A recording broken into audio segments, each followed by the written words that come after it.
Ndikupatsani moni abale nalongo nonse okondedwa kuda kulikonse kumene mutimvetsera komanso mukutionera mu dzina la Ambuye Yesu Khristu. Ni zabwino kukhala pa tebulo ya Ambuye Yesu Khristu ndikumadya mkate umenewu wauzimu, mawu ake. Zinthu zonse zidzatha koma mawu adzayima. Chuma, kutchuka, kamuli chani mdziko muzidzatha koma mawu adzayima.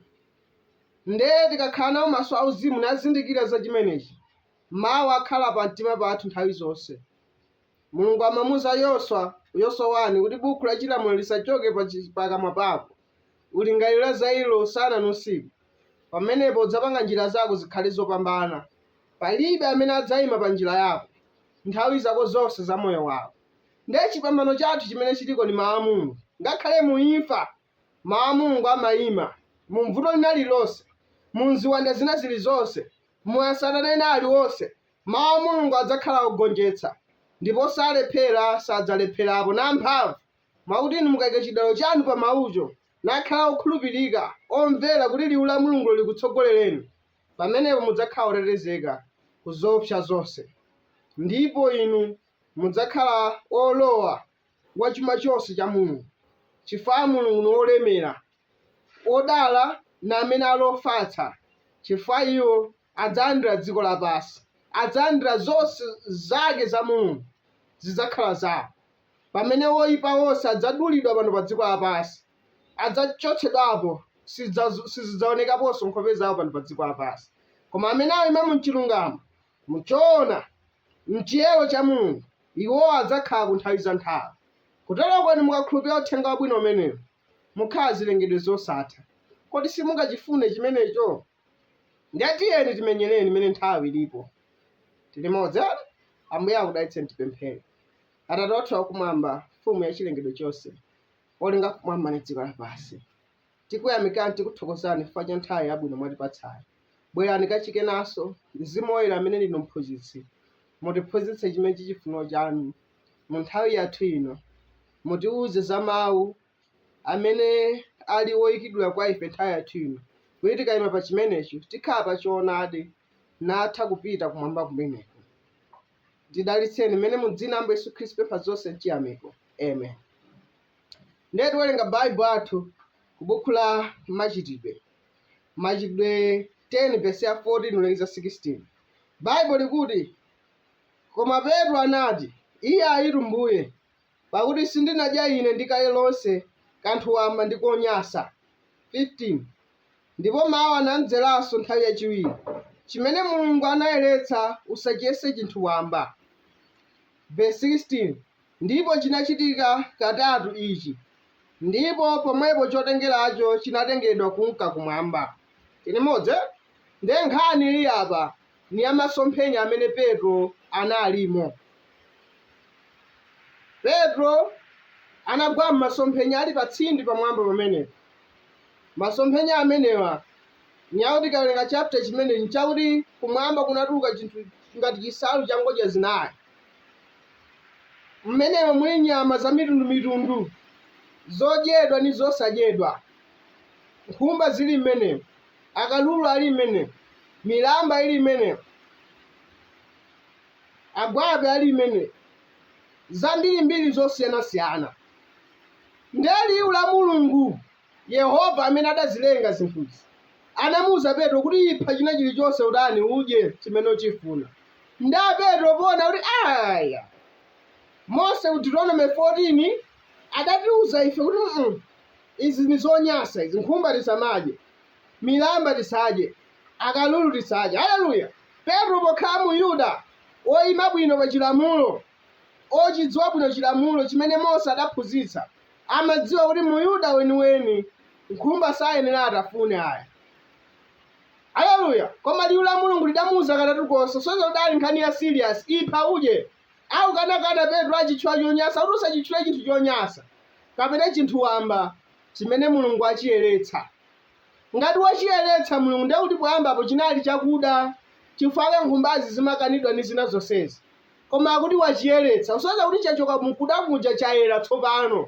Ngati chayera akuti ipha udye. Chifukwa tiona Khristu masiku ano amadya nkhumba, amadya mbewazi. ndipo nkhumbayi ndiwo yokoma kwambiri.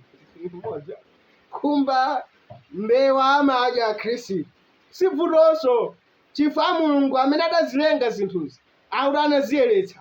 Inde poyambapo zinali zakudya zosadyedwa, Mose anatero, koma Mulungu mwini wake akuti naziyeretsa zimenezi. Haleluya! Ndiye tinaona mu phunziro loyamba lija kuti nkhani ya nyama zodyedwa ndi zosadyedwa inali chabe choyimira mithuzi, sizidali zoyimira za chinthu chenicheni. Ndiye chenichenicho chitabwera pokhala kuti ichi chinali choyimira chabe, Mulungu anachichotsapo chifukwa kuti nachiyeretsa, naziyeretsa.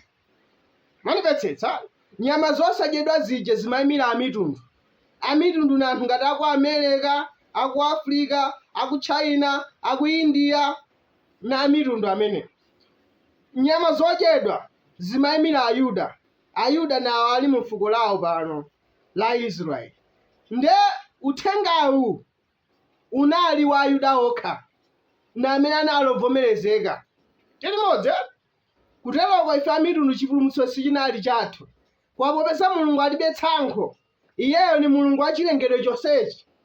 Haleluya! Chifukwa timaona kuti chipulumutso tsopano chinabwera kwa ife amitundu kuti ufikiridwe kwa anthu onse ku dziko lonse lapansi. Chimodzi chifukwa tikuona kuti kumachitidwe 10 munthu wa mitundu ameneyu amene ni Cornelio ameneyu wakuita Mulungu akumpatsa chisomo kuti alandire Mzimu Woyera. Kwa Petro poyambapo amadabwa sakadamubatiza munthu ameneyo, sakadamupatsa uthenga wa chipulumutso chifukwa amadziwa kuti uthenga ndi wa Ayuda okha. Koma Mulungu adamuyankhula Petro m'masomphenyawo ajawo.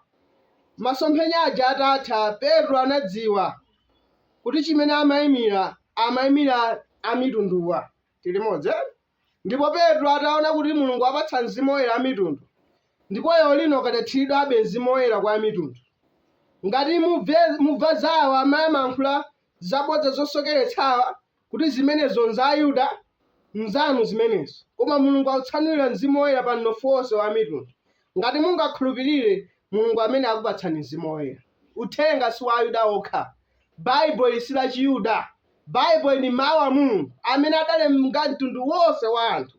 Ayuda, amitundu, ka Mchinese, ka Muindia, ka Mwenye, ka Malawiya. Haleluya! Mulungu wake ni mmodzi wamphamvu zonse, Jehova wamkulukulu. Chifukwa tikuona kuti Mzimu wake Woyera sanangopatsa anthu a mtundu umodzi Ayuda okha, koma auperekanso ngakhale kwa amitundu kuti nawonso amitundu alandire Mzimu Woyera. Haleluya! Amalawi alandire Mzimu Woyera, Azambiazi alandire Mzimu Woyera. Haleluya! Nyama zosadyedwa tsopano zidyedwa. Chilimodzi chenicheni ni chimene chichi. Ndiye chifukwa kuti chenichenichi chafika chaonekera tsopano, chifukwa Mulungu akuti nayeretsa chimenecho. Koma nayeretsa, ngati wayeretsa ndiye kuti sichakudanso. Nkhumba siyakuda. Musamaweruze munthu chifukwa chakuti akudya nkhumba kuti si Mkhristu. Ayi, muweruzeni ngati alibe Mzimu Woyera. Ngati muona kuti moyo wake ni wochimwabe, aumakhalabe moyo wa ziwelewele wosuda, ndiye mukhoza ofunsa chifukwa achita zosemphana chifundo cha Mzimu Woyera. Mzimu Woyera sakhala moyo wa mtundu umenewu. Mudzangozindikira kuti munthu ni wabodza akadzakuwuzani kuti ali ndi Mzimu Woyera, koma ukhala moyo osiyana ni chimene mawu a Mulungu adanena. Ndiye apadili ndi mawu ena amene amafunika atitsimikizire, atikhomere pa nkhani imene. Amenewa ali ku 1 Timoteyo 14, 1 Timoteyo 4 verse 1 kulekeza 4, kuti nkhumba nkoyenera kuti zidyedwa. Tilimodzi verse 1 akuti, koma Mzimu anena monenetsa kuti m'masiku otsiriza ena adzataya chikhulupiriro ndi kusamala mizimu yosocheretsa ndi maphunziro aziwanda. Akuti m'masiku otsiriza amene nano tikukhalamo akuti anthu adzataya chikhulupiriro chenicheni numatsatira mizimu yosocheretsa, ziphunzitso za ziwanda. Ni ziphunzitso zanji zimene za ziwanda zimene Paulo aunena, zimene Mzimu Woyera undiyankhula mwa Paulo? Tatiye tizimvera. Verse 2, m'maonekedwe onyenga iwo onena mabodza, olochedwa mchikumbu mtima mwawo monga chitsulo cha moto. 3, akuletsa ukwati. Tilimodzi akuti ziphunzitsozo zoletsa maukwati. Musakwatire, musakwatiwe. Tilimodzi pamene Baibulo ti mwa Ambuye kukwatira ni zabwino. Limodzi ndezi phutso zoletsa maukwatizi autimiza ziwanda limodzi. Koma mwa Ambuye mumakhala naye munthu mwamuna mkazi mmodzi mwa Ambuye olumbidwa paguwa mu dzina la Ambuye Yesu Khristu, kuti banja lanu lidziwikidwa kumwamba kuti ni banja. Chifukwa pali mabanja ambiri mdziko lapansi Mulungu sawadziwa. Chifukwa choti sawadziwa alibe muzigololo limodzi. Ndepesi yake ya nkhani yathu siyamaukwati akutositsa zakudya zakuti ali ziphunzitso za ziwandazo zositsa zakudya. Musamadye chakuti, musamadye chakuti, musamadye nkhumba, musamadye kalulu, musamadye zakuti limodzi, musamadye milamba.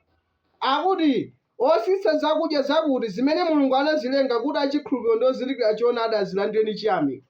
Ali Mulungu adazilenga zinthuzo kuti achikhulupiriro ndi ozindikira choonadi azilandire ndi chiyamiko. Achikhulupirirotu nozindikira choonadi azilandire ndi chiyamiko kuti zikomo Ambuye achidalitsa achipemphere. Ozindikira choonadi koma osazindikira choonadi amalimbana ndi nkhumba, koma ziwerewere zili mkhonde mwawo. Amalimbana beni mbuzi, amalimbana beni milamba, ni mbewa ni zina zonsezo. Koma akuti ozindikira choonadi, haleluya, akuti azilandire zinthuzo ndi chiyamiko. Koma osazindikira choonadi amene asocheretsedwa nziphunzitso zaziwanda Paulo osati ine amaletsa kuti zakuti musatani musamadye. Folo pakuti cholengedwa chonse cha Mulungu nchabwino ndipo palibe kanthu kayenera kutayika ngati kalandiridwa nchiyamiko. Akuti cholengedwa chonse cha Mulungu nchabwino.